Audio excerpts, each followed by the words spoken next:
Greetings, Fleshy Mammals, and welcome back to another Naruto Boruto Shinobi Striker build video. Today we're actually going to be putting together a god tier combat medic build. Yes, that is right. Finally, I'm doing a healing type build.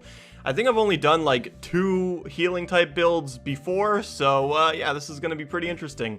Honestly, this one was a ton of fun to put together, and I kind of got it right on the first try. Normally, whenever I'm putting together a build, it takes me a couple tries and, you know, trial and error with a bunch of different things to get something working, but I kind of got this one in the first try, and I really, really like this build. So without further ado, let's get into it. Let's go. I'll erase you here.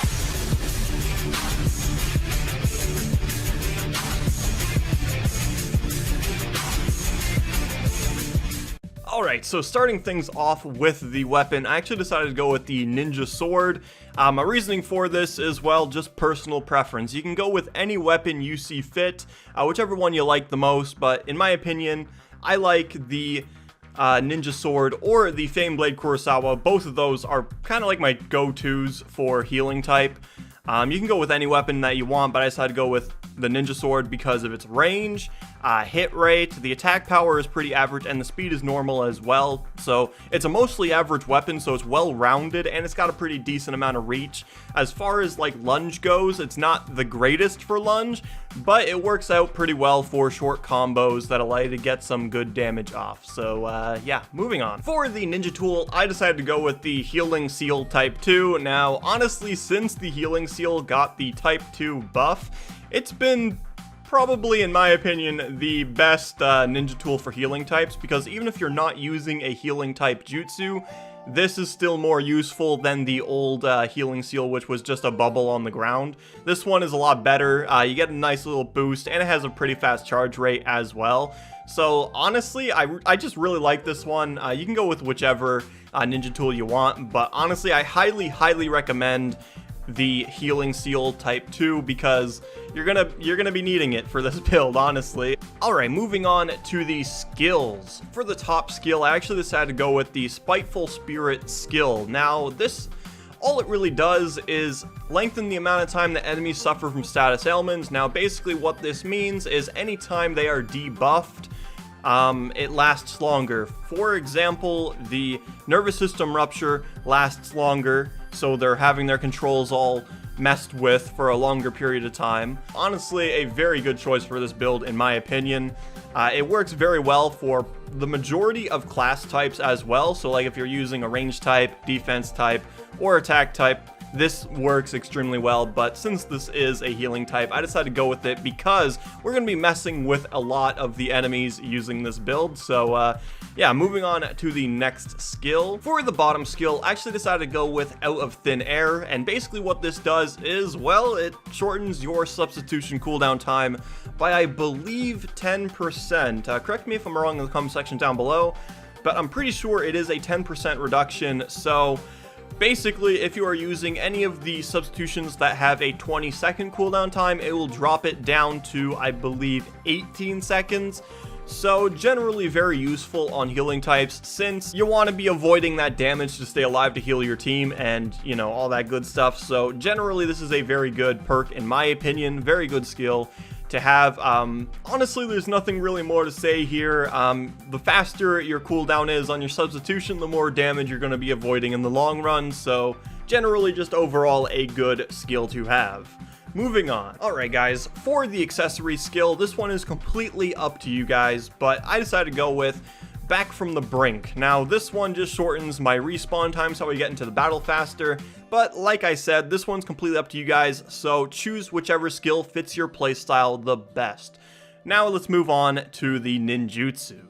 For the first ninjutsu, I decided to go with the Nervous System Rupture. Now, this one is actually one of Tsunade's jutsus, so you get it from training with Tsunade, and basically what it does is, well, once you hit someone with it, it does a pretty decent amount of damage, and it also reverses their controls, so the way that they move is completely different.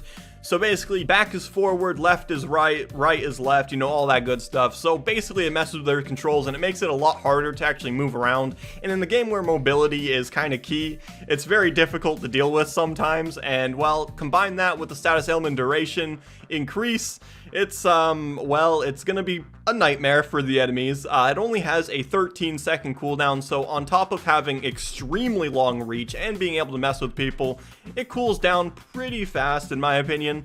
Generally, one of my favorite ones to both catch up to people, run flags, and run away from people. Since it has such a long reach, when you use it when you're not locking onto someone, you can go super far away, and well, escaping is kind of something that healing types sometimes need to do. So if you're not locked onto someone and you use it, you can get away from a battle pretty damn fast. For the second ninjutsu, I actually decided to go with the Super Weighted Boulder Jutsu. Now, basically what this does is, well, it decreases movement speed and jump power of the enemy, lengthens the substitution and ninjutsu cooldown times of all targets that it hits, and let me tell you, it hits a pretty wide range. It's radial, so basically it can go below you, above you, and both left and right. It can go everywhere. It's omnidirectional. And, well, you can hit quite a lot of people with this one. It's definitely the type of jutsu that, like, messes with people pretty damn heavy. And considering that we are increasing the status ailment duration, they are going to be like this for quite a while. So, yeah, it has a 20-second cooldown, so it's generally a longer cooldown. It's on the medium side of cooldowns, but generally this is just a very good jutsu to have when you're messing around with people. And like I said, with the status ailment duration increase, it's going to be a nightmare for the enemies, and that's what this build is all about. So yeah guys, moving on to the substitution. For the substitution jutsu, I actually decided to go with the high speed movement. Now I believe you got this one from training with Rock Lee, and well, it is a 20-second cooldown substitution jutsu. So basically, you and your opponent are still going to be locked onto each other even after you sub, so if that's a deal breaker for you, you can still use whichever substitution you want, but I decided to go with the high speed movement because I like having the faster cooldowns. And with Out of Thin Air, you actually get the 18-second cooldown, so it's not 20 seconds, so generally I feel like this is a pretty good substitution, especially with the 18 seconds, but once again, you can go with whichever substitution you want, because it really is just personal preference and play style where the substitution comes into play, so use whichever substitution you see fit. So for the ultimate jutsu, I decided to go with the Shadow Pull Jutsu. Now, in my opinion, this one here is a very good ultimate jutsu, and because you are a healing type, you are getting your ultimate jutsu pretty damn fast, so yeah, decided to go with the Shadow Pull Jutsu because it is lethal, so you can kill people with it. It does have potential to actually team wipe in base battle and even capture the flag if there's more. If the whole team's rushing your flag, you can actually go in and kill them all with the Shadow Pull Jutsu. So generally this one, in my opinion, is just very good.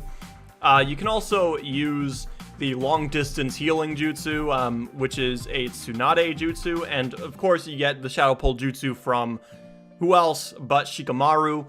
Honestly, this one here is just very good in my opinion. I highly recommend it. You can go with quite a few of the other ultimate jutsus, but this one is probably the best one for this build. So yeah guys, that is it for this video. I hope you guys enjoyed. I hope you guys like this build as much as I do, because I had a ton of fun putting this one together and just playing around with it. It's definitely a really fun one for me. I'm probably going to continue using it even after this video goes up, so yeah, I just generally like it. So yeah guys, I hope you guys like it too, and yeah guys, that is it for this video. Peace out. It's been casual.